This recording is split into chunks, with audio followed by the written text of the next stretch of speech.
Boa noite a todos. Hoje, dia 3 de maio, Memico Coquitlam recebe mais uma vez o companheiro Hélio Tinoco, da União Espírita Cristã de Vila Velha, no Espírito Santo. Hélio Tinoco já faz parte do Memico Coquitlam, né, Hélio? E hoje ele vai conversar conosco sobre o tema Espiritismo e Comprometimento Pessoal. Então, o Hélio fará uma exposição de 45 minutos e, em seguida, abriremos o espaço para um debate. Perguntas, todos podem colocar as perguntas aqui no chat ou mandar pelo WhatsApp, aqui presencialmente também fazer diretamente para o Hélio, e assim conversaremos um pouco mais sobre o tema e outros que naturalmente possam surgir. A nossa companheira Carol vai fazer a leitura da página inicial, seguida da prece. Obrigada. Boa noite a todos. Bem-vindo novamente aqui com a gente, né? Muito carinho em recebê-lo. Hoje a leitura vai ser do Pão Nosso, psicografado por Francisco Cândido Xavier, pelo Espírito Emmanuel. Lição 3, o arado. E Jesus lhe disse: ninguém lança a mão do arado e olha para trás. Ninguém que lança a mão do arado e olha para trás é apto para o reino de Deus. Está em Lucas, capítulo 9, versículo 62. Aqui vemos Jesus utilizar na edificação do reino divino um dos mais belos símbolos. Efetivamente, se desejasse, o mestre criaria outras imagens. Poderia reportar-se às leis do mundo, aos deveres sociais, aos textos da profecia, mas prefere fixar o ensinamento em bases mais simples. O arado é aparelho de todos os tempos, é pesado, demanda esforço de colaboração entre o homem e a máquina, provoca suor e cuidado e, sobretudo, fere a terra para que produza. Constrói o berço das sementeiras e, à sua passagem, o terreno cede para que a chuva, o sol e os adubos sejam convenientemente aproveitados. É necessário, pois, que o discípulo sincero tome lições com o divino cultivador, abraçando-se ao arado da responsabilidade, na luta edificante, sem dele retirar as mãos, de modo a evitar prejuízos graves à terra de si mesmo. Meditemos nas oportunidades perdidas, nas chuvas de misericórdia que caíram sobre nós e que se foram sem qualquer aproveitamento para nosso espírito, no sol de amor que nos vem vivificando há muitos milênios, nos adubos preciosos que temos recusado, por preferirmos a ociosidade e a indiferença. Examinemos tudo isto e reflitamos no símbolo de Jesus. Um arado promete serviço, disciplina, aflição e cansaço. No entanto, não se deve esquecer que depois dele chegam as semeaduras e colheitas, pães no prato e celeiros guarnecidos. Muito obrigada, Hélio. Então, neste momento, vamos fazer nossa oração inicial, acalmando nossos corações. Querido Mestre Jesus, estamos aqui hoje reunidos e unidos em seu nome. Pedimos que nos ampare no dia de hoje, nos traga paz em nossos corações, a esperança, a força que possamos ter para que possamos seguir cada dia mais o caminho da melhoria íntima. Que o nosso irmão, que está novamente aqui conosco, seja amparado pela espiritualidade benfeitora, seja inspirado e que possa nos trazer novos conhecimentos, nos trazer ensinamentos que o nosso Mestre Jesus nos deixou. E que possamos seguir cada dia mais firme no amor, na caridade, no trabalho, mas principalmente no trabalho em nós mesmos. Que assim seja, graças a Deus. Graças a Deus. Hélio, obrigada, é com você. Obrigado. Obrigado, Carol. Obrigado, Aline. Meus irmãos, minhas irmãs, boa noite a todos. uma alegria renovada podermos estar juntos mais uma vez virtualmente para falar de um tema que talvez não seja um dos mais agradáveis, talvez não seja um tema dos mais procurados, mas garanto aos companheiros que é um dos temas mais necessários. Refletirmos, olhar nós mesmos com relação ao grau de compromisso que temos para com a doutrina dos Espíritos. É essa a proposta. Nós queríamos introduzir esse assunto apresentando duas falas de Jesus, pontuais, incisivas. A primeira delas, registrada pelo evangelista João, capítulo 14, versículo 21. E lá, o Rabi da Galileia teria nos dito: aquele que tem os meus mandamentos e os guarda, esse é o que me ama. E aquele que me ama será amado por meu Pai, e eu também o amarei e me manifestarei a ele. Talvez seja esse o melhor parâmetro de medição para entendermos qual o grau do nosso amor por Jesus. Aquele que tem os meus mandamentos e os guarda, esse sim é o que me ama. E à medida que nós aprendemos a guardar os mandamentos e provar o amor por Jesus, nós também receberemos dele as revelações e as manifestações. Aquele que me ama guarda os meus mandamentos. O texto paralelo é também pela pena de João Evangelista, capítulo 15, versículo 7. Lá o Rabi nos diz: se permanecerdes em mim e as minhas palavras permanecerem em vós, pedireis o que quiserdes e vos será feito. Meus irmãos, é fácil ir até Jesus.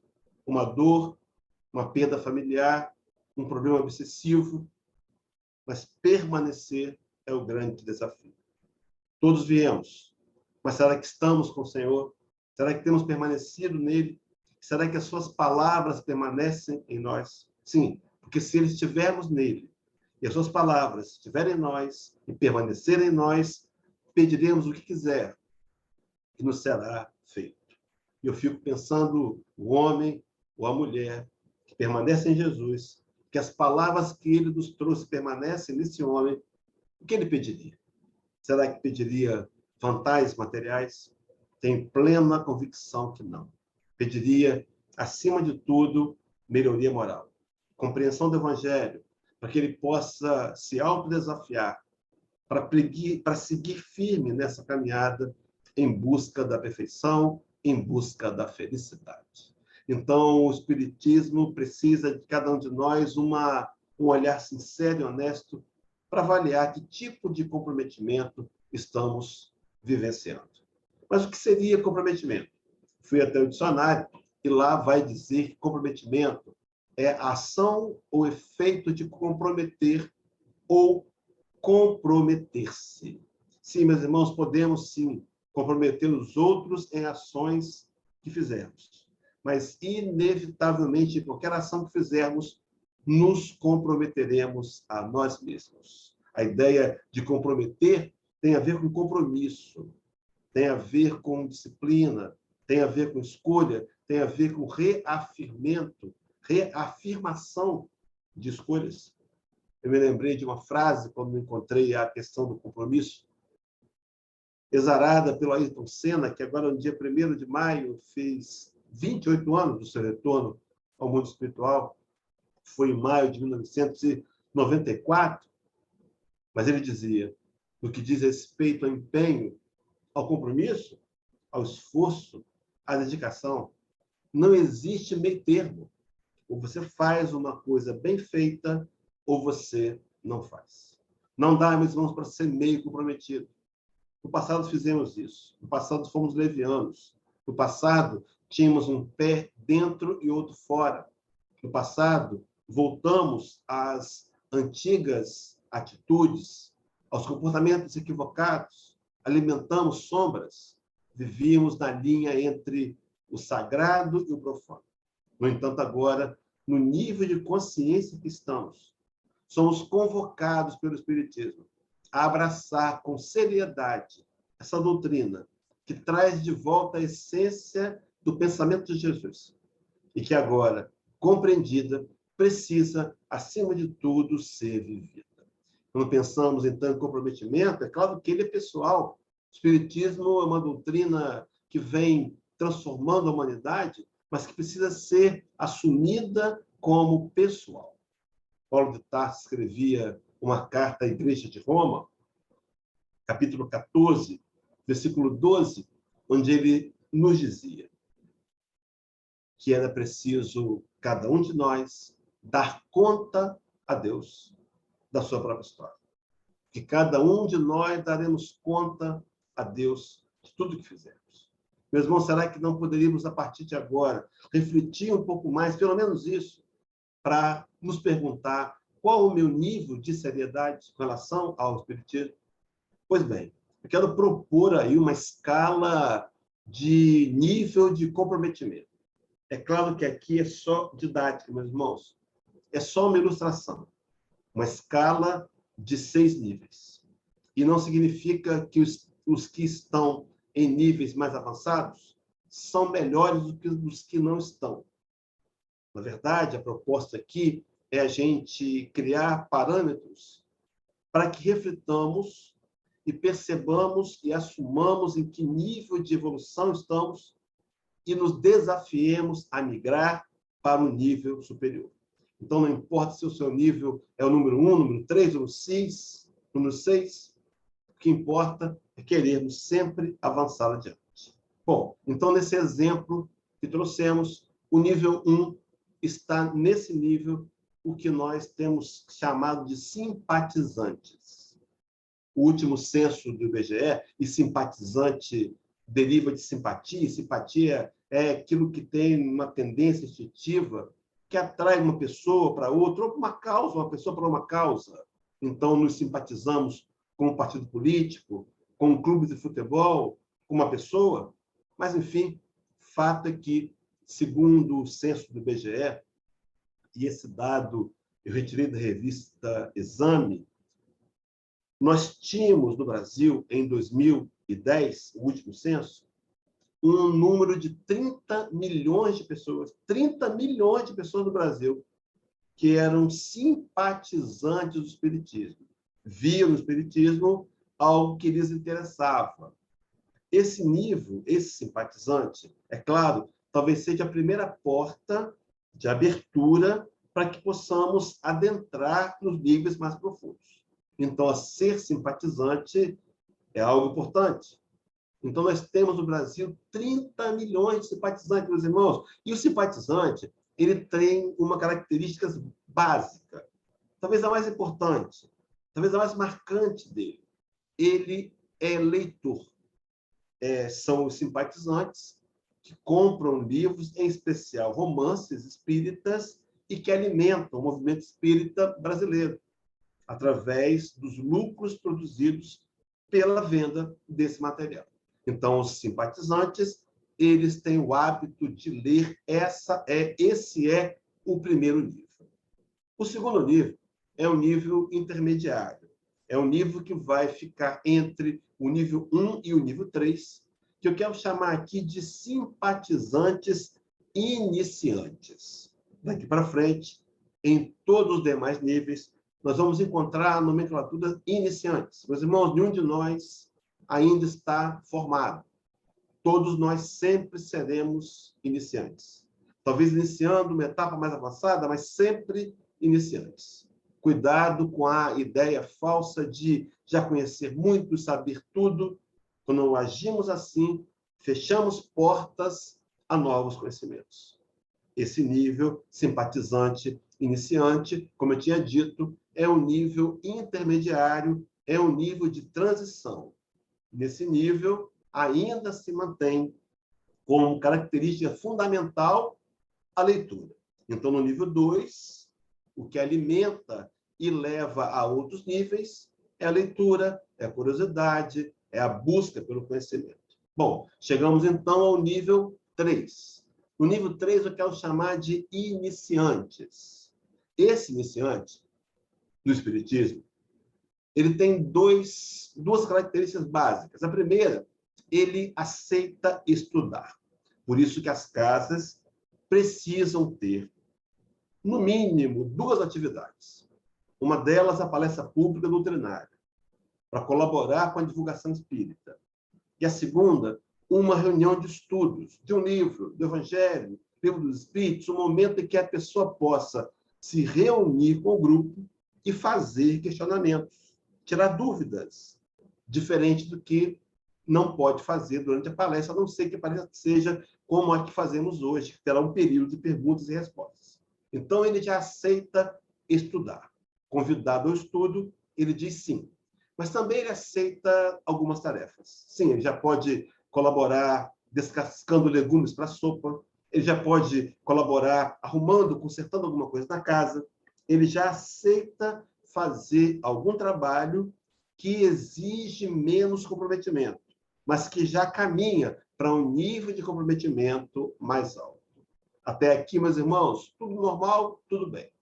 O que acontece é que esse iniciante ele pode se tornar crônico. Talvez ele seja iniciante durante anos, anos e anos, se mantendo como estudante, se mantendo como tarefeiro em tarefas de menor relevância, embora também todas elas importantes. Ele se transforma numa espécie de iniciante eterno, uma espécie de principiante crônico. Nesse nível, meus irmãos, é preciso despertar. Nesse nível, é preciso acordar. Paulo de Tarso diria, na carta que escreveu à igreja em Éfeso, capítulo 5, versículo 16, ele diria, levanta-te, versículo 14, desperta, ó tu que dormes, levanta-te dentre os mortos e o Cristo lhe esclarecerá. Paulo falava, e aí Emmanuel, interpretando esse texto, Vinde Luz, vai afirmar que esse sono que Paulo quer nos despertar, através do esclarecimento de Jesus, será o sono enfermiço da alma, um torpor na acomodação. Nos damos por satisfeitos, por estudar um pouco e fazer algum trabalho, e nos mantemos sem a coragem de avançar para níveis mais profundos. Tiago, apóstolo de Jesus, que ficou em Jerusalém, escreveu uma carta para a igreja de Jerusalém e desta para outras todas. Capítulo 1, versículo 22, ele diz assim, e sede praticantes da palavra e não somente ouvintes, enganando-vos com falsos discursos. Há uma outra tradução da Bíblia, que no lugar de sede praticantes, ele diz, tornai-vos praticantes da palavra. Cuidado, meus irmãos, para não termos apenas a teoria, para não ficarmos apenas no conhecimento. É preciso não nos enganar com falsos discursos. Dentre eles, justificativas que nos auto-enganam e que nos dão possibilidade de nos mantermos na inércia e no sono enfermiço da alma. É por isso que Paulo de Tarso, no momento de uma certa dureza, teria afirmado àqueles que buscavam o cristianismo em busca apenas de benefícios materiais. O apóstolo dizia, no capítulo 15 da primeira carta aos Coríntios, versículo 19, se a nossa esperança em Cristo se limita apenas a esta vida, somos os mais infelizes de todos os homens. A proposta espírita vai muito além, extremamente além de algo material. Vai falar-nos de eternidade, de imortalidade, de responsabilidade que o espírito tem de usar do material físico no qual ele está mergulhado, corpo e mundo e planeta, para que ele possa conquistar virtudes morais, esse sim, o patrimônio imperecível do espírito mortal. No nível 3, iniciantes, ele pode migrar para o nível 4. E o nível 4 e o nível 5 são dois níveis muito próximos. O nível 4 seria o iniciante avançado. Sim, o iniciante avançado, ele pode ser avançado envolvido e no nível 5, avançado comprometido. Vamos ao primeiro nível, nível 4, avançado envolvido. ele tem uma característica: ele já aceita assumir mais responsabilidades. Então, ele já se habilita a fazer um estudo na casa, a ser um monitor, a dirigir uma reunião, a trabalhar na questão do multimídia. Ele já assume responsabilidades. Isso denota um grau de compromisso maior, mais consistente, mais sólido. Então, observe que, nesse momento, ele é um iniciante avançado envolvido. Meus irmãos e minhas irmãs, se você, ou um de nós, ou eu, estamos no nível 2, 3 ou no 4, não há problema algum.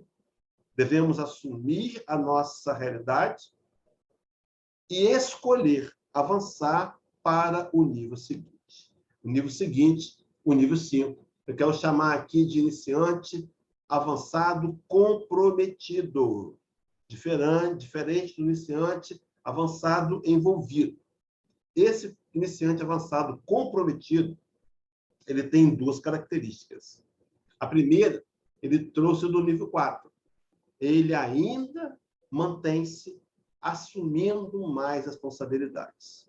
Quem sabe agora, esse mais, ainda um pouco mais do que aquelas que assumia no nível 4.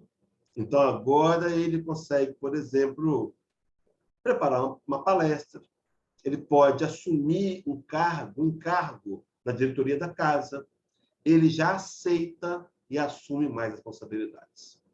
Mas a segunda característica fundamental é que ele tem disposição de fazer sacrifícios. Ele já entendemos, irmãos, que é preciso abrir mão de si mesmo.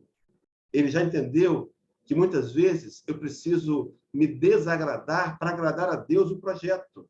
Esse projeto de amor do Cristo. Então, ele tem disposição de se sacrificar. Ele consegue ter um grau de fidelidade onde ele, muitas vezes, abre mão do seu próprio lazer, das suas horas de folga, para servir desinteressadamente a alguém. O que acontece é que nós criamos uma espécie de espiritismo social, que tem sido chamado de igrejismo. Nos reunimos, encontramos companheiros que pensam como nós pensamos, fazemos até a caridade, mas não permitimos que a essência do pensamento crístico nos questione e nos leve a fazer mudanças profundas em nós mesmos, nos leve a fazer sacrifícios. Interessante trazer aqui a passagem de João, palavra do Cristo, capítulo 5, versículo 17, onde o Rabi nos diz: mas Jesus lhe respondeu: meu Pai trabalha até agora e eu trabalho também. Era o convite de Jesus ao trabalho permanente, ao trabalho perene, ao trabalho continuado, ao trabalho sem esmorecimento e sem justificativas para desistir. Lembrando desse texto, a gente trouxe a ideia de comparar aqui o que seria o iniciante avançado, comprometido e envolvido. Lembrando, antes de apresentar essa analogia, de que no segundo momento da história de Jesus, no outro momento do Evangelho, aquele que foi antecedido pela visita da mãe de Tiago e de João, a esposa de Zebedeu, que na literatura paralela é chamada de Salomé, onde ela, sem entender ainda a profundidade do projeto do Cristo, que é, como bem colocou a Carol na sua oração, a construção do reino de Deus em nossos corações. Esse é o grande projeto.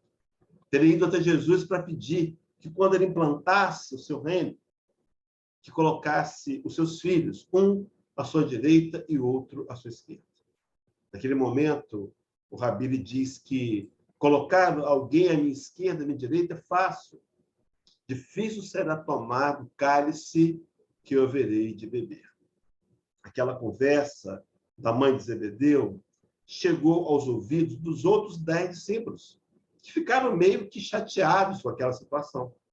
Começaram infantilmente a medir forças de quem era entre eles o mais importante. O Rabi da Galileia escuta aquela informação, eu penso que de maneira magnética, e no momento adequado, de forma doce e suave, corrige aqueles homens e lhes diz: aquele que dentre vós quiser se tornar grande no meu reino, seja o que mais sirva. Interessante lembrar que depois ele vai dizer: porque o Filho do Homem não veio para ser servido, mas veio para servir e dar a sua vida em resgate de muitos. Dar a vida não no sentido de morrer, mas dar a vida no sentido de se desgastar pelos outros, em fazer a parte do outro. Mas a analogia que eu quero apresentar aqui, imaginemos numa história que, terminando o café da manhã, foram servidos ovos fritos com bacon. Meus irmãos, vejam bem, a galinha está envolvida no café da manhã. Mas o porco, esse está comprometido. Comprometimento é quando eu dou parte de mim. Comprometimento é quando eu me sacrifico. Comprometimento é quando eu abro mão e resolvo, com entendimento profundo e apurado, fazer os investimentos necessários para que eu possa verdadeiramente marcar a minha história com um excelente grau de comprometimento. É por isso que Allan Kardec, no Evangelho segundo o Espiritismo, capítulo 17, item 4, irá conceituar o espírita verdadeiro. E ele diz assim: reconhece-se o verdadeiro espírita pela sua transformação moral e pelos esforços que faz para domar suas más inclinações.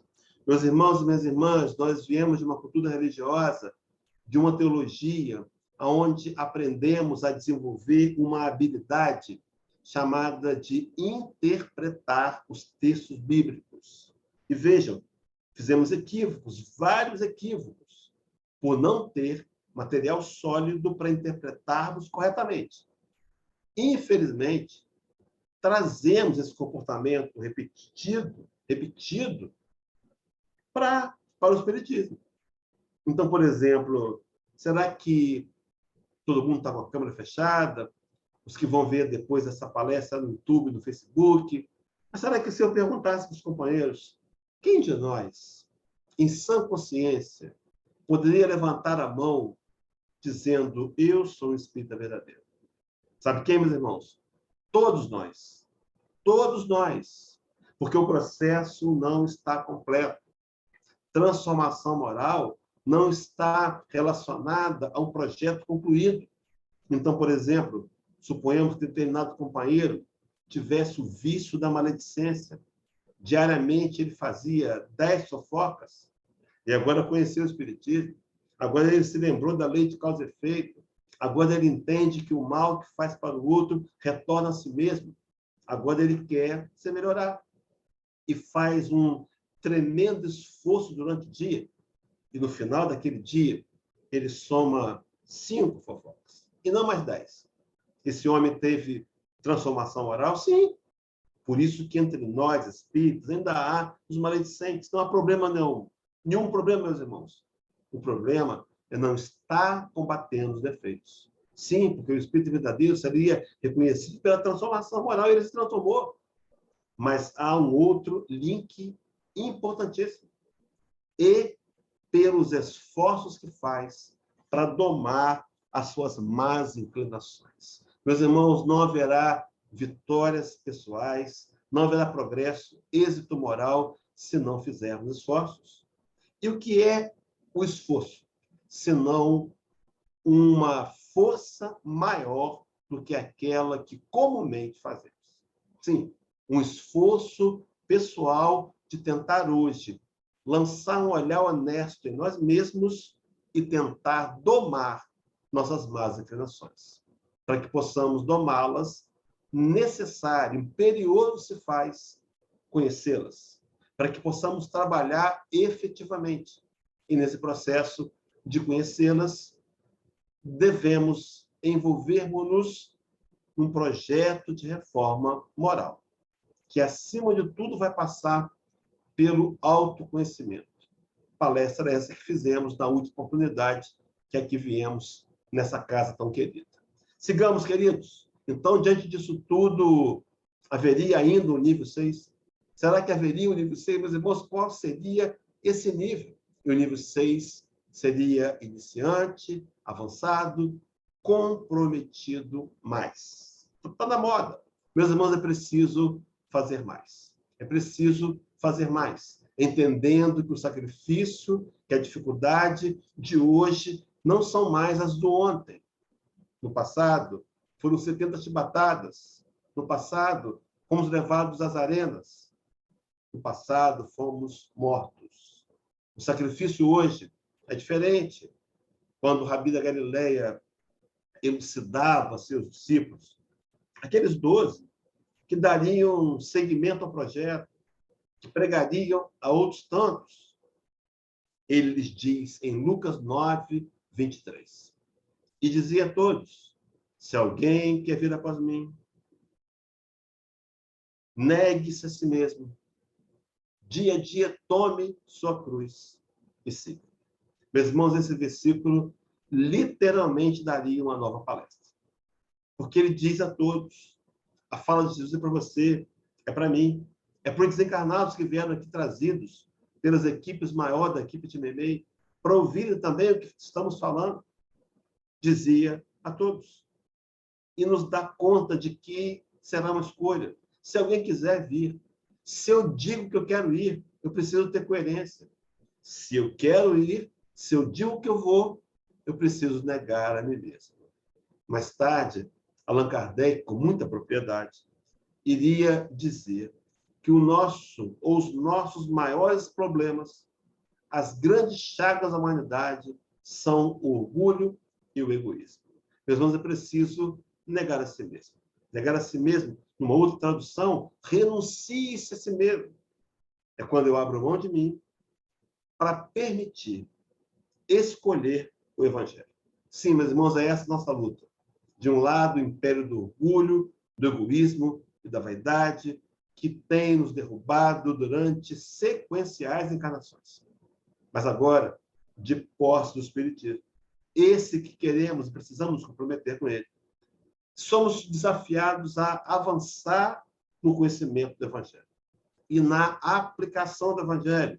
E quando assim fazemos, quando assim escolhemos, nós conseguimos sentir paz e felicidade.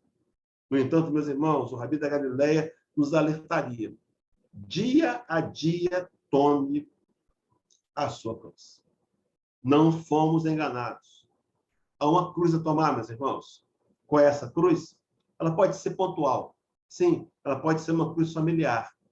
Ela pode ser uma cruz financeira. Ela pode ser uma cruz física. Essas cruzes nós temos que tomar. E diz o Rabi da Galileia, e diz Allan Kardec, no Evangelho segundo o Espiritismo, capítulo 14, 39, que Deus não dá prova superior às forças daquele que a pede. Só lhes dá as que podem ser cumpridas.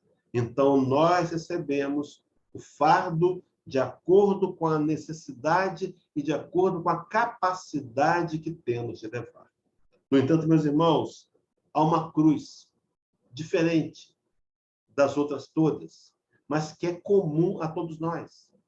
A cruz da evolução moral, onde, em alguns momentos, teremos que nos desagradar para poder agradar a Jesus.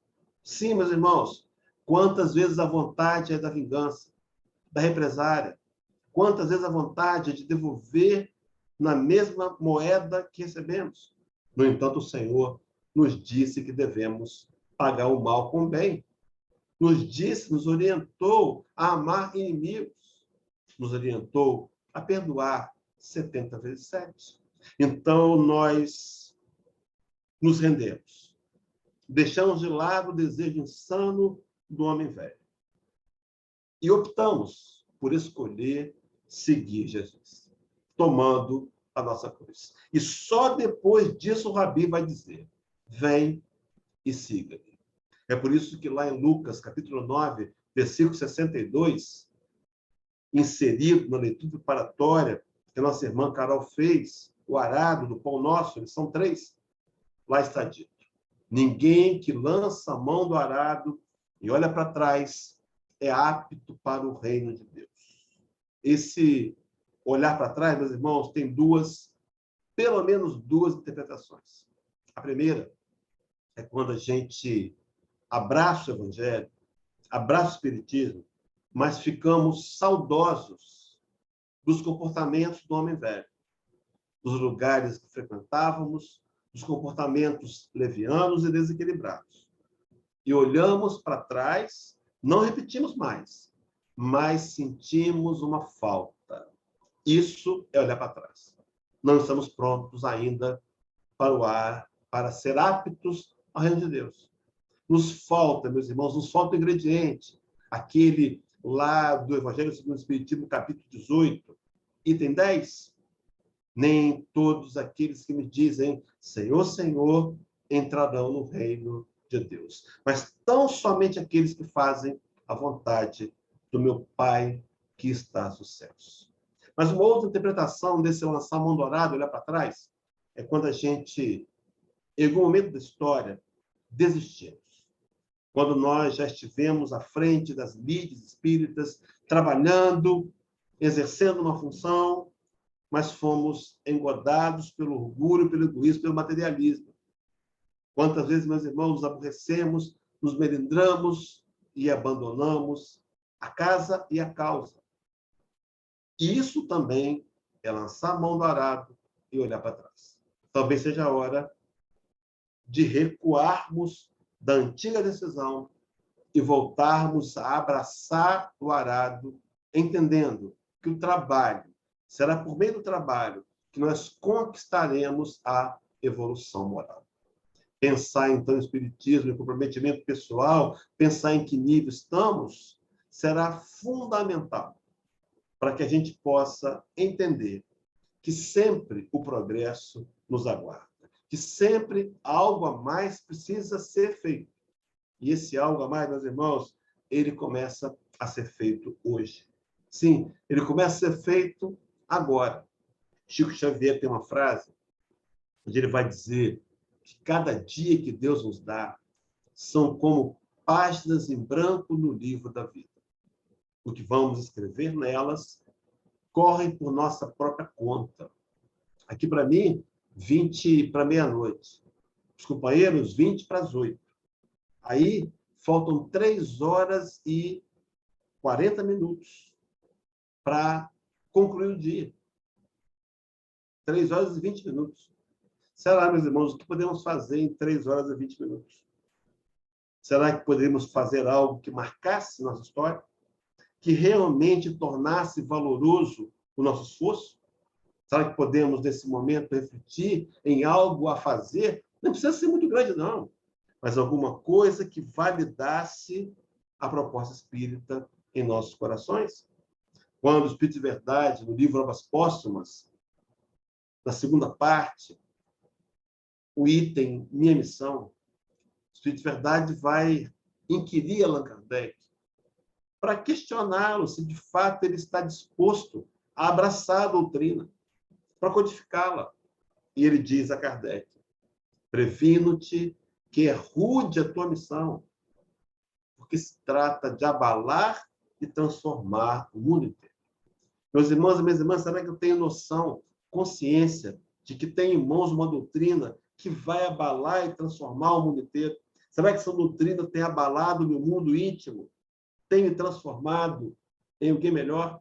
Será que eu tenho sido um trabalhador melhor, um pai melhor, um marido melhor, um amigo melhor? Será que eu tenho me transformado por essa doutrina? Meus irmãos, eu vou garantir que se ainda não, porque um dia nos renderemos, mas se ainda não, a dificuldade não está na doutrina.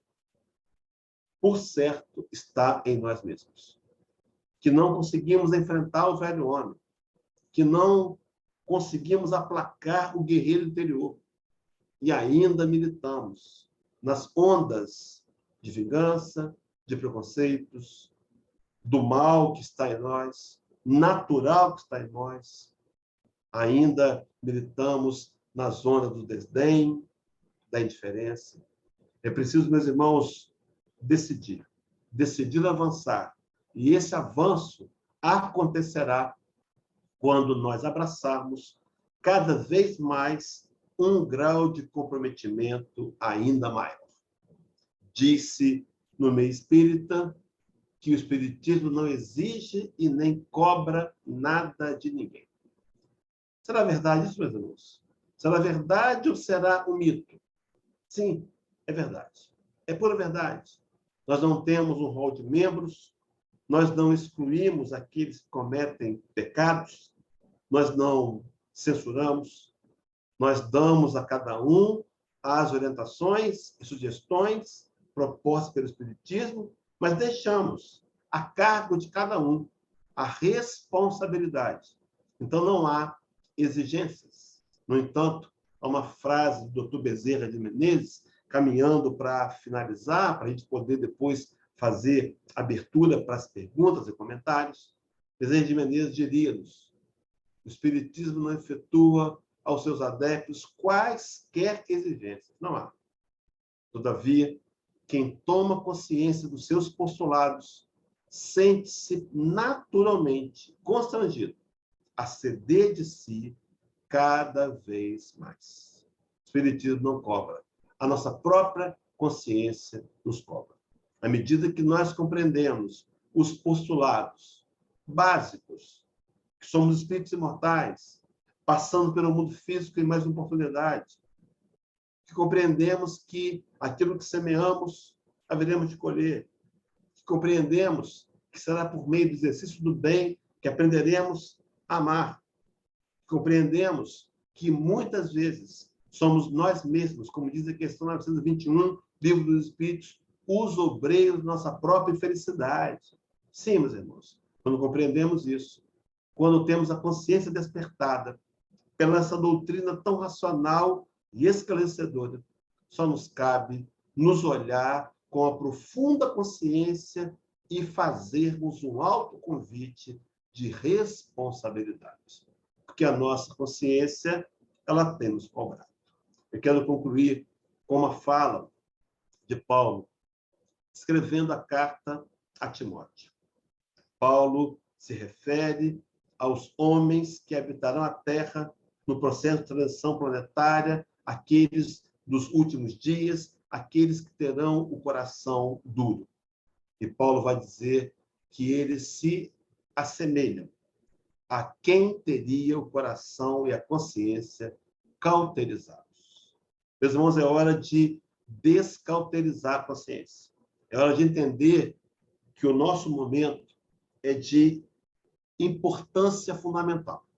É preciso rever a nossa posição diante do Espiritismo e não permitir fazer dele o que fizemos no passado. Quando católicos, isso não faz tanto tempo assim, é bem provável que na última encarnação fomos católicos ou protestantes, mas, enfim, quando católicos, tivemos a ousadia de criar a designação católico não praticantes. Lembram disso? Será que vamos ter a coragem de também criar o espírita não praticante? Não, meus irmãos, não há possibilidade dessa incoerência. O grau de modernização e de consciência que temos hoje, que nos habilitou a conhecer o Espiritismo, não pode ser relegado a faixas menos importantes. É preciso que agora saiamos dessa live repensando o nosso grau de compromisso, independente de qual grau estejamos. Rogar a Deus e aos benfeitores da luz que nos ajudem a avançar. O Espírito Vemonode, no capítulo 27 do Evangelho segundo o Espiritismo, item 22, faria-nos a seguinte questão: que tendes pedido a Deus? Já vos tendes lembrado de pedir-lhe a vossa melhoria moral? Pedi melhoria moral, e vereis que torrente de bênçãos se derramará sobre vós. Que possa o meigo Rabi da Galileia nos despertar a consciência e nos fazer corajosamente olhar a nós mesmos. E nesse inventário pessoal, detectando dificuldades, falhas e já até algumas aquisições, decidirmos investir para mudar e para melhorar a partir de agora e daqui para frente. Que possa o Rabi nos abençoar e a gente retorne, então, a palavra para a nossa companheira Aline, para dar seguimento aí às questões, às colocações dos companheiros, enfim, a todo esse novo trabalho a ser realizado. Obrigada, Hélio. Então, vamos abrir aí as perguntas, comentários. Acho que a Carol já tem uma pergunta ou um comentário, né? Tem duas perguntas, na verdade, Hélio, que me ocorreram aqui, e elas se completam, tá? Então, assim, a primeira é como a gente equilibra, né, nesse mundo material, a família, né, o trabalho, os estudos, os filhos, né, os afazeres que a gente tem junto com o centro espírita, e aí foi falado também dos sacrifícios, né, que você citou. E assim, para aqueles que entendem que o sacrifício é o martírio do corpo, por exemplo, né, ou a pessoa está passando mal e quer continuar fazendo trabalhos, né, o que dizer também para essas pessoas? Porque se a gente pegar o Evangelho, no capítulo 27, Sede Perfeitos, né, que fala cuidar do corpo e do espírito, né, ele coloca ali, interessante, duas violências que ele cita, né, o dos ascetas, que desejam abater o corpo, né, e o dos materialistas, que querem diminuir a alma. Então, dentro disso, queria que você trouxesse um pouquinho, né, à luz da doutrina, como equilibrar tudo isso. Obrigada, Hélio. Obrigado, eu. Na verdade, é questão 799, né, para a gente começar essas reflexões aí. O Allan Kardec vai perguntar à espiritualidade como pode o espiritismo contribuir para o progresso.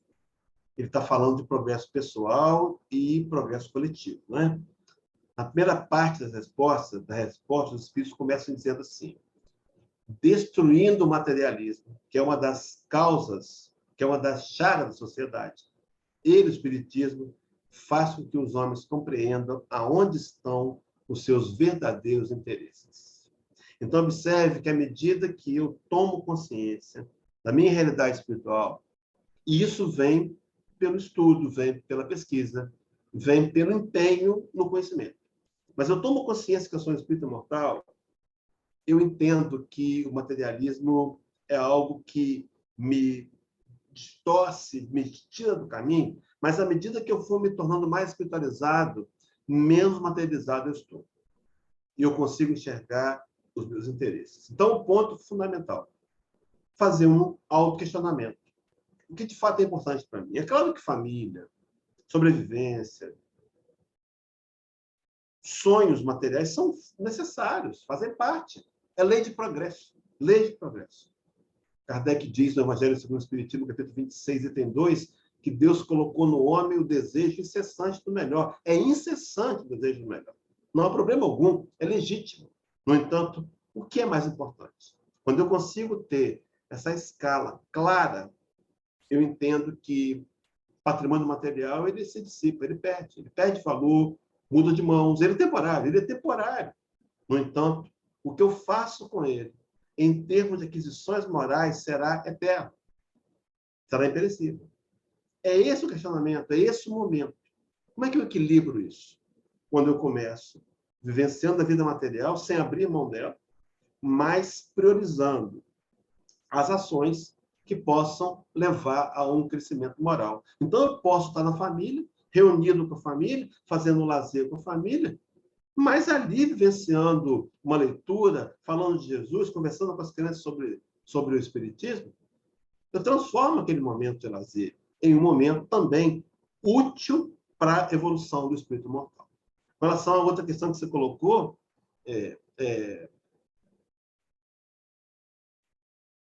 a questão do autoflagelamento, se autoflagelar, na verdade é um grande equívoco, né? Se trazia do passado, isso está um artigo na Revista Espírita, que a culpa era da carne, a carne era fraca, né? A carne é fraca. Eu adulterei, eu cedi a corrupção porque a carne é fraca. Não, ledo engano. Na verdade, a carne é fraca quando o espírito que a habita é fraco. Então, a gente aprendeu a tirar responsabilidade da gente para passar para os outros. Isso é há séculos. É o governo, é a família. Se meu pai insistisse comigo para eu ficar na universidade, eu hoje não estava na situação financeira que eu estou, sempre culpando os outros. Quando não os outros, o diabo, agora os obsessores. Né? Só mudamos de figura. O grande ponto, admitir a nossa real situação, entender que essa real situação é fruto do ontem, do passado, e que se não estiver nos agradando, não estiver contente, eu tenho que mudar. E qual é a mudança? Voltando à primeira pergunta. É que eu entenda que eu sou um espírito. Que nada nesse planeta é capaz de me desagradar. Que nada é ruim. Que tudo é bom. Basta eu entender que a dificuldade momentânea pode servir como uma peça no grande quebra-cabeças para montar uma virtude moral. Tudo resolvido. E eu começo, então, a agradecer dificuldades. Não é fácil chegar nesse nível, né? Acho que está distante para a maioria de nós. Mas quando eu consigo agradecer a dificuldade, é porque eu entendi que a minha grande missão nesse planeta é evoluir moralmente. E eu vou ter que equilibrar. E esse equilíbrio é muito pessoal, mas ele passa sempre pelo bom senso, pela ponderação, pela conversa em família, pelo acordo. Então, nós podemos, até que se quisermos, abrir mão de qualquer tipo de lazer. Talvez não seja a melhor opção, porque o lazer faz parte. No entanto, abusar do lazer em prol, por exemplo, de não ir à casa espírita é uma dificuldade. Qual é o equilíbrio? Esse equilíbrio é pessoal. E quem vai julgar se somos corretos ou não, seremos tão somente nós mesmos, né? Mas aí a questão está em ponderar, refletir, analisar, anotar, fazer a combinação, e os resultados virão, com certeza, com mais clareza a cada um de nós, à medida que nos esforçamos para conhecê-los. Gratidão. Respondeu. Obrigada, viu? Obrigada pela palestra. Obrigado. Alguém?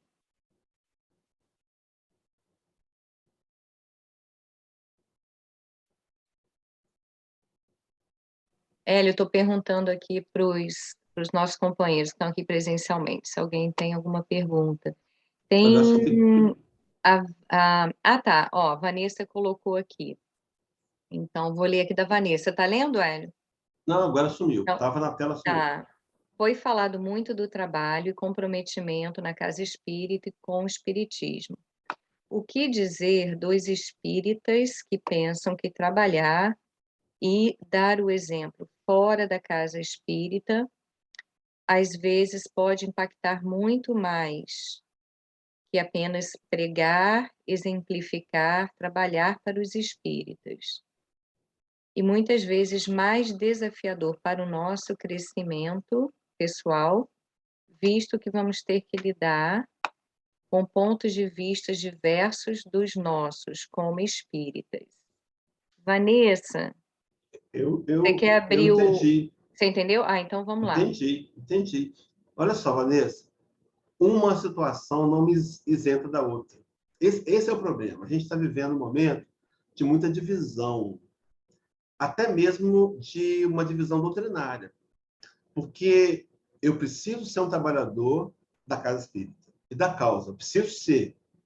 Mas também preciso continuar vivendo o evangelho no meu dia a dia. Não é uma situação não me isenta da outra. Pelo contrário, as duas se interagem, as duas se comungam. As duas fazem parte de um reflexo de mudança moral. Então, quando eu me decido pelo trabalho na casa espírita, eu estou conscientemente me dando oportunidade, a primeira oportunidade de um treinamento de auto-melhoramento pelo trabalho que vai ser estendido lá fora. Então, eu posso também fazer um trabalho só lá fora. Claro que posso. Mas eu não deveria, então, abraçar a designação como espírita. Seria um espiritista, por exemplo, um espiritualista, sei lá o que for. Mas a ideia é, sim, quando eu tenho a proposta espírita, eu ainda vou primar pela questão da orientação no caminho da divulgação da doutrina espírita. Só que ela tem que ser lá fora. Não adianta ser espírita dentro da casa espírita. Não, eu tenho que ser espírita lá fora. Mas eu primeiro tenho que ser espírita dentro de compromisso com a casa e com a causa. Isso é fundamental.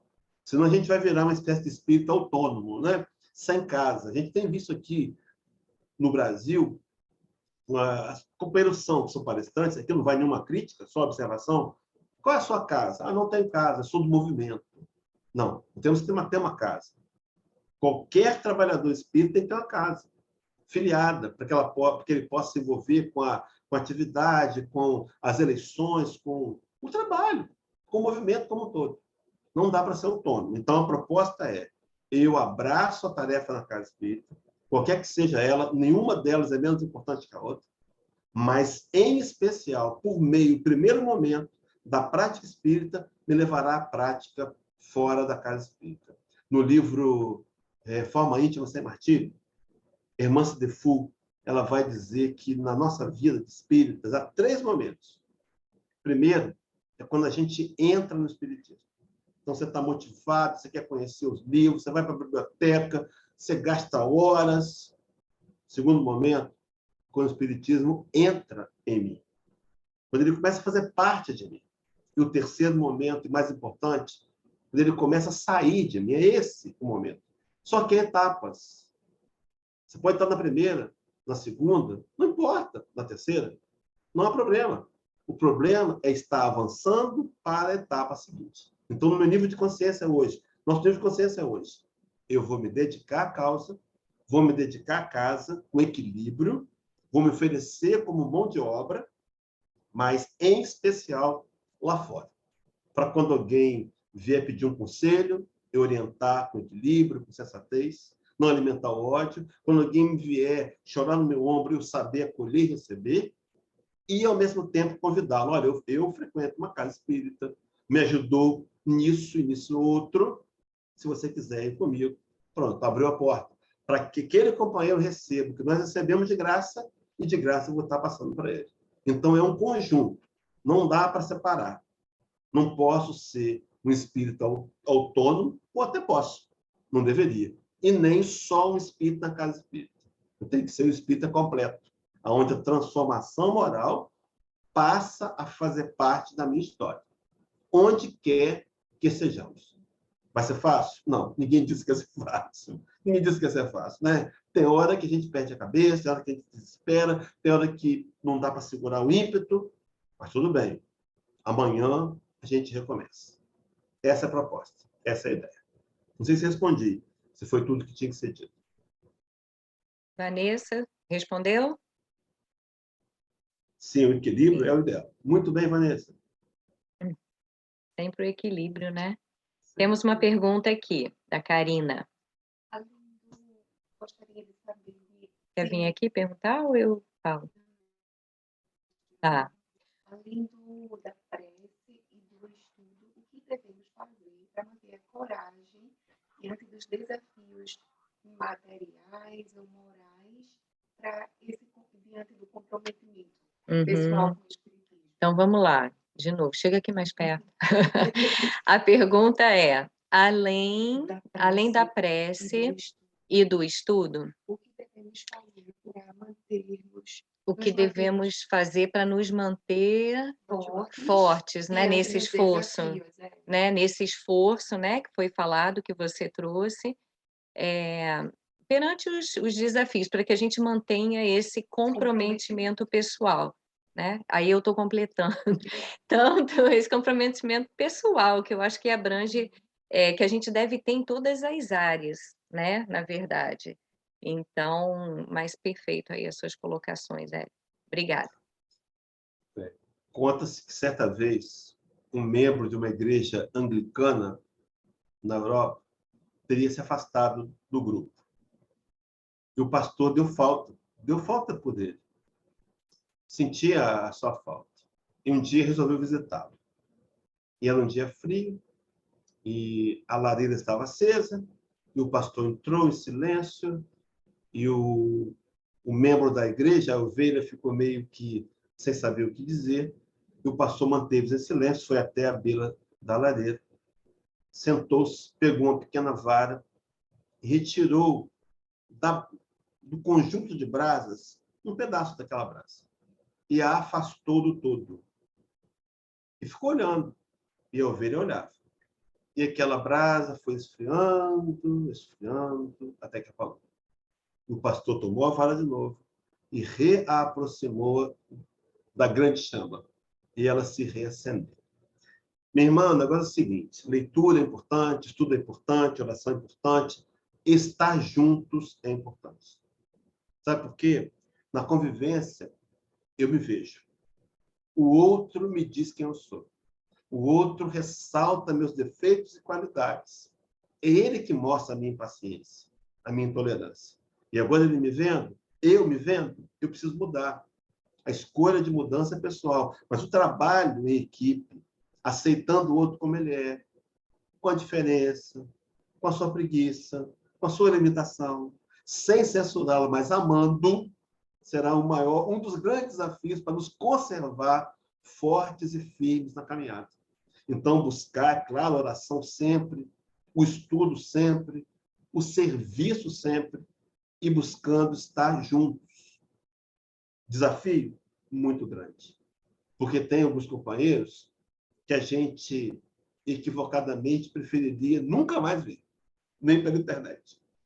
Mas esses são os que mais precisam ser amados. Tem uma frase de um autor desconhecido que ele diz assim: amas-me quando eu menos merecer, porque são nesses momentos que eu mais preciso do seu amor. Esse é o amor do Cristo, incondicional, distante ainda para a gente, desafiador, mas um amor que eu posso começar a praticar no núcleo onde eu estou localizado, na família, com os diferentes, com desafetos, na casa espírita, no meu trabalho, sim, entre aqueles que talvez não tenham a cultura que eu tenho, pensam diferentes. Então, esse é o desafio. A convivência em grupo que me faz ver a mim mesmo e que me faz perceber que eu posso mudar e me adequar ao conjunto, abrindo mão e vencendo o orgulho e o egoísmo. Então, a leitura é importante, o estudo na casa, em grupo e individual é importante, a oração e a prece é fundamentalíssimo, o culto no lar é fundamentalíssimo, mas estar juntos é talvez um dos pontos principais dessa caminhada de autofortalecimento. Fica por aí. Obrigada. Karina está agradecendo. Obrigado, Mais Karina. alguma pergunta, algum comentário ali no chat? Ou alguém pode abrir aí o microfone, a câmera?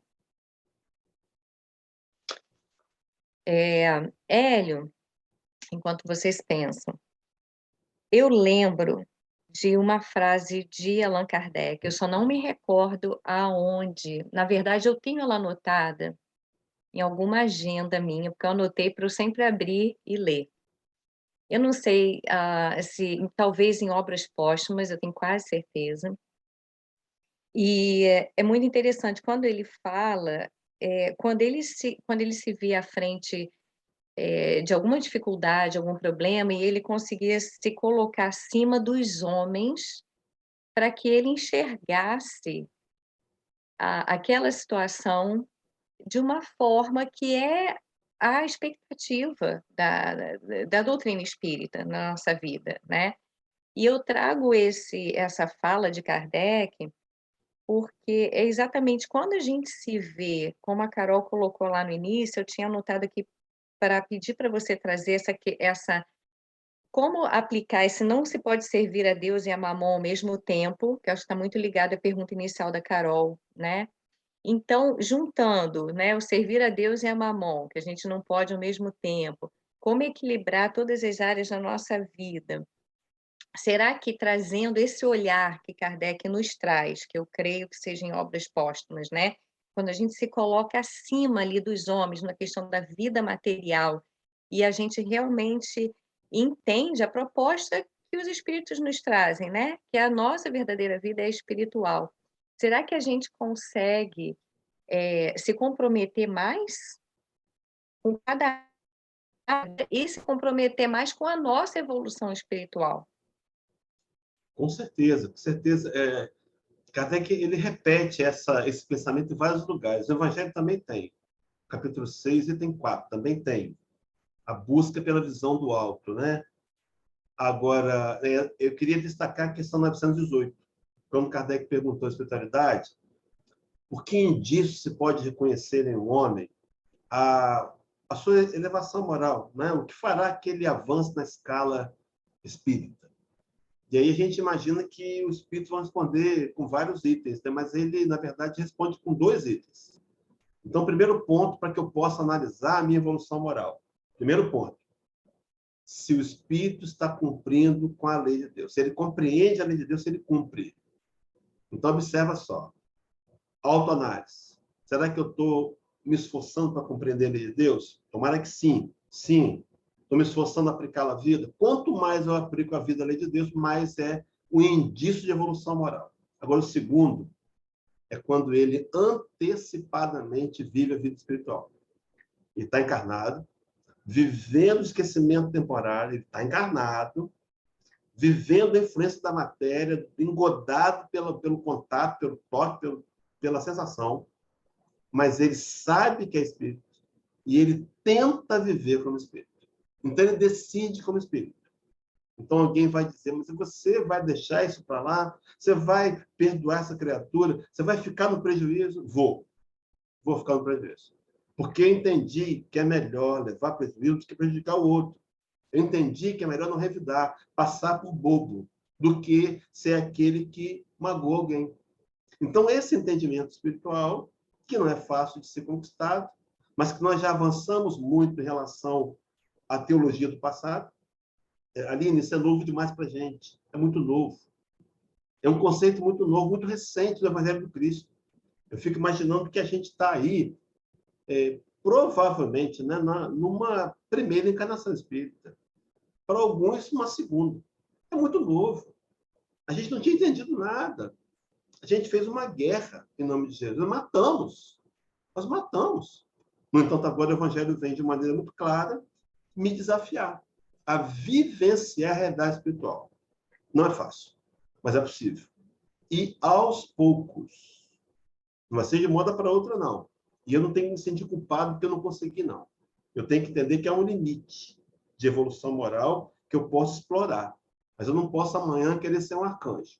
Sabe por quê? Se eu quiser amanhã ser paciente, igual a Mahatma Gandhi, eu vou me frustrar.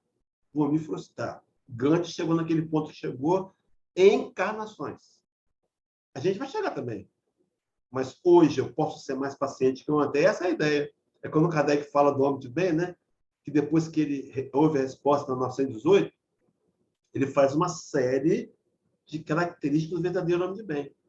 Ele vai dizer assim, um dos que eu mais gosto. O verdadeiro homem de bem é aquele que estuda as suas próprias imperfeições, não é do outro, não. Ele olha para si mesmo. E trabalha incessantemente a combatê-los. Ele vê defeitos, não é para se autocensurar, não. Nem sentir inferior, porque ele sabe que ele tem defeitos. É o estágio evolutivo. Ter defeitos não é ser inferior. E aí o texto completa. E todos os esforços emprega para poder dizer no dia seguinte que algo traz em si melhor do que na véspera. Meus irmãos, é esse o lema. Amanhã, tentar ser melhor do que fui hoje. Depois de amanhã, tentar ser melhor do que você amanhã. E assim vai. Conseguir? Não. Começo de novo. Não desisto, não. Porque nós sabemos que a única fatalidade espírita é a perfeição moral. Um dia seremos perfeitos. Um dia seremos o Messias. Um dia, meus irmãos, nós vamos receber um convite lá na comunidade solar. Luz, aquela luz, um tapete de nuvens, flores que caem do céu que a gente não conhece. Aí, lá na frente, um benfeitor iluminado com um currículo na mão. O nosso currículo. Os convida, nós entramos, olha, estou com o seu currículo aqui, recebemos algumas indicações suas, queremos convidá-lo para ser o Cristo do novo planeta que Deus vai criar. Vai ser assim, mas esse dia vai demorar. Só que esse dia começa hoje. Começa hoje. Com o que eu fizer, com o que eu estou ouvindo aqui, quando eu sair daqui. Que eu me comprometa mais. Mesmo que alguém diga, você está ficando fanático. Não tem problema, não. Deixe dizerem. Deixe dizerem. O seu compromisso é com Deus. Você vai dar conta para Deus. É claro que tem que ter, como bem colocou o companheiro, equilíbrio. O bom senso. Não é? Eu não vou viver a minha vida toda vivenciando só o espiritismo. Mas eu posso vivenciar o espiritismo toda a minha vida. Em qualquer setor da minha vida. Eu posso jogar o futebol, eu posso dar um mergulho na praia, eu posso esquiar. com Jesus no meu coração. E ali, naquele momento, eu vou encontrar alguém que vai ouvir uma mensagem, que eu vou dar um conselho, que eu vou abraçar, que eu vou colher. É isso. Vivenciar, né? Como Francisco de Assis dizia, né? Vou terminar ali. Francisco de Assis dizia assim para os seus discípulos: pregai o evangelho a todo momento. Se necessário for, use palavras. É pregar com a vida. É quando alguém lá no meu trabalho, quando eu chego, ele sorri. Ele sente bem quando eu chego. Isso é um termômetro importante, tá? Que o outro percebe em mim. Será que o meu espiritismo é só da boca para fora? E se for, problema algum. Amanhã ele pode ser da boca para dentro. Calma, vamos devagar. Mas não vamos jamais pensar em desistir. Porque vitórias só são conquistadas pelos persistentes. Os que desistem vão ter que, mais tarde, retomar a caminhada de onde pararam e vão ter um trabalho ainda maior. É isso, Aline. Obrigada. Lígia tem uma pergunta. O Hélio, queria agradecer pela palestra, gostei muito. E eu queria, mas acho que você respondeu um pouquinho também nas últimas falas suas aí, que eu queria saber, assim, porque a gente, como nós, né, como espíritas, já é difícil a gente, né, se manter nesse caminho e avançar e se envolver e se comprometer cada vez mais. A gente sabe, né, essa dificuldade pessoal, mas o que que a gente também pode fazer quando a gente percebe que irmãos queridos nossos, né, e espíritas que estão juntos com a gente nesse caminho, que a gente consegue perceber que às vezes eles estão se desviando e saindo um pouco do caminho que a gente sabe que é o caminho que a gente quer para eles, mas para nossos irmãos também, né? A gente consegue perceber que eles não estão conseguindo, assim, que estão se desvinculando e saindo um pouco ali. O que que a gente pode fazer para ajudar esse irmão e para motivá-lo a continuar no caminho que a gente sabe que é o caminho, né, que a gente tem que seguir na nossa evolução espiritual? Então, por ele, a oração, pedindo a Deus que os benfeitores espirituais promovam o encontro entre você e ele no momento adequado para você conversar, dizer isso para ele. Abra o coração, diz: meu irmão, estou percebendo que você está afastado, o que houve, qual é a dificuldade, tentar convidá-lo, tentar trazer de volta, se for um esfriamento. Mas, por exemplo, se você percebeu no irmão, no companheiro, um comportamento equivocado, você viu lá algo que não está condizente com a proposta de Jesus. A orientação do Evangelho é que você vá procurar por ele para alertá-lo. Sim, isso também é amor. Dizer para ele que ele está errado. Mas se ele quiser, se ele preferir manter-se no mesmo comportamento, diz o Evangelho que você leva um outro companheiro, vão agora em 2, e explica para ele que está errado. Se ele persistir no erro, você entrega para Deus. É uma responsabilidade dele. A sua será alertar. Agora, Lígia, uma coisa que eu queria completar na sua fala aí, a gente precisa ser, vamos dizer assim, realista com a gente. Às vezes a gente é muito rigoroso, sabe? Às vezes a gente tem uma chibata muito forte. A gente precisa aceitar que cometemos erros. Errar não é problema algum. Eu acho que a dificuldade está no erro voluntário, né? Continua errando, sabe que está errado e continua fazendo a mesma coisa errada. Vai angariar dificuldades maiores. Então, ser assim, mais leve com a gente. Entender que a gente erra, que a gente não é por isso que eu dou um mau testemunho. Vamos supor que a gente perdeu a cabeça lá no trabalho, gritamos com um companheiro qualquer de jornada. Tem problema nisso? Não seria ideal, mas você pode aproveitar a situação. No dia seguinte, você vai conversar com ele, você se corrige, você pede desculpas. Não é um excelente exemplo? Então, a pessoa vai ver, está vendo? Ele é espírita, ele erra, ele também perde a cabeça, ele é humano, igual a mim, só que ele volta atrás. Eu não consigo voltar atrás. Eu vou lá ver o que esse cara está lendo, quem é esse tal de Kardec, eu vou querer saber mais desse tal de Kardec. É assim. Então, a gente não pode ser rígido com a gente, não. A gente tem que se gostar mais, se amar mais, se aceitar mais, claro, dentro de um nível de ação para se melhorar, sabendo que não vai ter resultado instantâneo, né? Não vai ser de uma hora para outra. A gente aprendeu da igreja a conversão instantânea. Eu passei por isso. Levanta a mão quem quer aceitar Jesus. Eu levantei. Eu achava tão curioso quem não levantasse a mão, que aceitar Jesus é a coisa mais natural do mundo. Só que eu imaginei que no dia seguinte eu ia acordar outra pessoa, sabe? Eu ia acordar mais tranquilo, mais sereno. Não, acordei eu mesmo, do mesmo jeito. Não há conversão instantânea. A gente trouxe do passado, tem que expurgar essa teologia e entender que conversão é aos poucos. Vou só concluir com uma fala de um filósofo chinês da China milenar, chamado Lao Tse. Lao Tse dizia assim: toda caminhada de 1000 milhas começa com o primeiro passo. O primeiro passo é hoje. É o primeiro passo. É a gente começar a fazer pequenas coisas, para validar a nossa profunda crença. Então, amanhã deu vontade de revidar, eu me silencio, e a gente vai acostumando a fazer diferente. O Espiritismo é uma doutrina que nos ajuda a fazer diferente, porque ela nos diz por quê, ela nos dá um motivo. A razão é racional. A mudança conquista, mas a razão é racional. Não vale a pena revidar o erro do outro. Não vale a pena. Porque eu sei que eu vou colher. Deixa ele errar sozinho. Não erra com ele, não. Porque senão você vai colher na grande lei de causa e efeito que você semeou. Isso é racional, isso é inteligente. Isso é inteligente.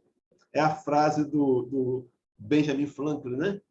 Que a maior loucura que um homem comete é continuar repetindo aquilo que ele sempre fez e esperar resultados diferentes. Não vai ter resultado diferente se não mudar.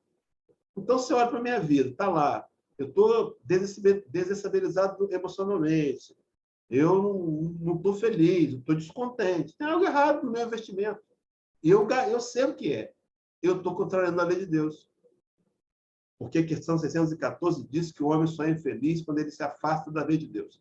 Você está infeliz, não está legal? Procura qual é a lei de Deus, quais das 10 que você está infringindo. Corrige. Você vai ver o resultado mudar. Isso é instantâneo. Vai mudar o resultado. E aí eu vou perceber que eu posso inventariar em outras áreas e mudando aos poucos. Sem ser rigoroso. Sem estabelecer metas altas. Porque quando eu não consigo realizar uma meta que eu pré-estabeleci, impossível de realizar, eu vou me frustrar. E frustração leva a gente a abandonar o projeto. E não dá para abandonar. Será devagar e aos poucos, mas será sempre, sempre adiante. É avante, né? Avante para o alto, como diz os super-heróis. Não é isso?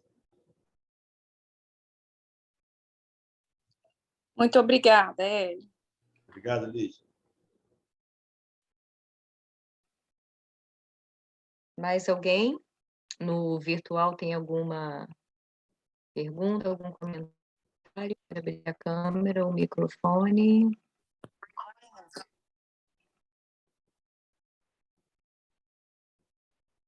Então, Hélio,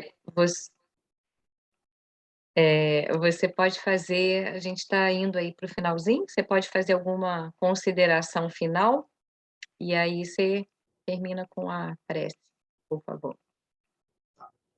Eu queria deixar como palavras finais a ideia de que é preciso, é necessário que a gente olhe para a gente mesmo e avalie qual é o nosso grau de compromisso com o Espiritismo.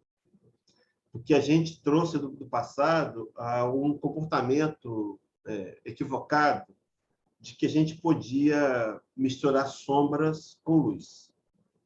O Espiritismo vem nos mostrar com extrema clareza que é preciso uma definição. Preparando um material novo aqui, para uma palestra que a gente vai fazer no próximo mês, acho que é em julho, aonde eu me lembrei de uma fala do Apocalipse, aonde o João Evangelista dizia que retornar, que retroceder, que escolher racionalmente repetir o erro, é como o cão que volta ao próprio vômito. Parece ser algo nojento, mas fazemos isso muitas vezes.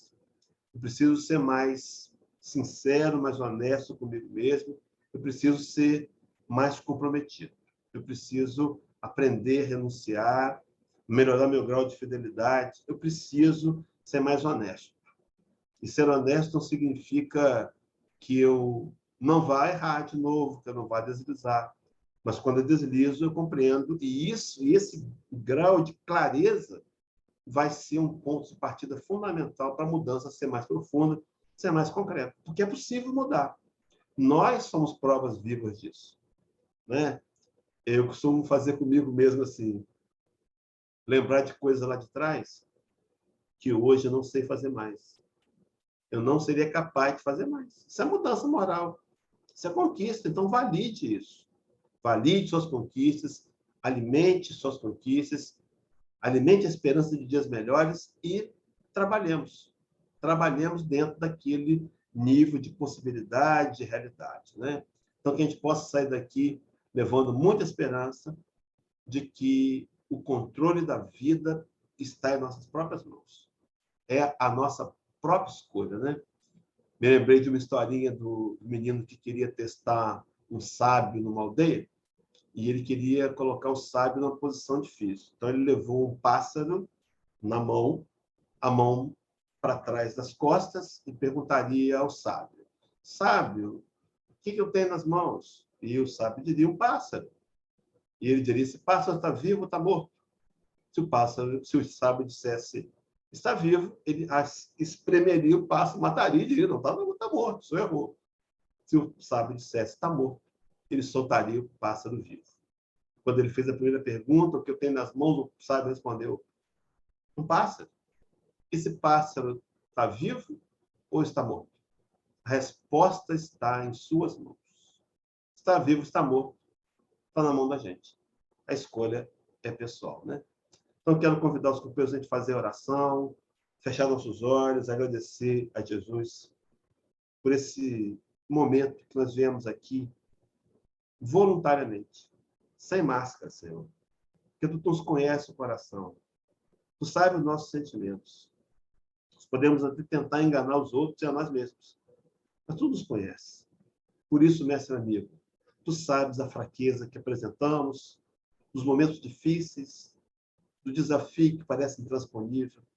Tu sabes de tudo, tu sabes a nossa ignorância, mas ao mesmo tempo tu nos ama profundamente. Sabes que esse estágio é necessário para atingirmos um grau de moralização maior. A nossa prece, Senhor, é que tu nos ilumine a tal ponto que possamos enxergar o nosso mais íntimo, mais profundo que há em nós, e consigamos nos despir dos argumentos que nos fazem permanecer nas sombras. Dá-nos força, Senhor, para lutar, para vencer, para sermos, de alguma maneira, espíritas verdadeiros. Rogamos ainda, Senhor, por esse grupo, pelo Meimei, que os companheiros dessa casa, a liderança, os frequentadores, os que estão vendo pela internet, os que vão assistir depois, os que estão presenciais, nós rogamos, Senhor, nos envolve no teu manto de amor e de luz, que essa luz que emana do teu coração de irmão mais velho penetre o nosso psiquismo imortal, marcando-nos, Senhor, marcando-nos com a sensação de termos nessa noite sentado de novo contigo à mesa. Obrigado, Senhor, pelo teu pão, obrigado pelo teu vinho, obrigado pelo teu abraço, obrigado porque nos aceita, nos entende, e obrigado, Senhor, porque prometeste-nos que iria conosco até o fim dos séculos, ao nosso lado, nos apoiando, nos sustentando e nos ajudando a vencer a nós mesmos. Fica conosco, Jesus. Fica conosco, mestre amigo, hoje, agora e para todo sempre. Que assim seja, graças a Deus.